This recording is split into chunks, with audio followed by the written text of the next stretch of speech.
आज आमर चिकेन हूँ देसी कुकुड़ा चिकेन 2 केजी देसी कुकुड़ा चिकेन चलती कषा चलती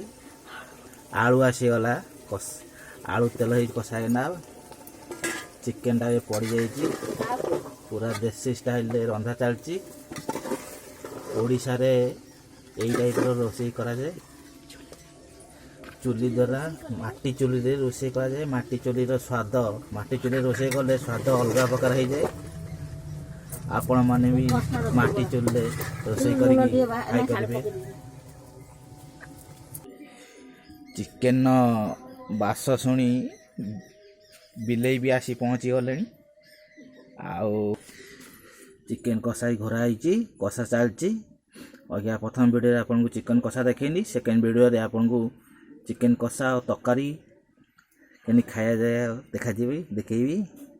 रही।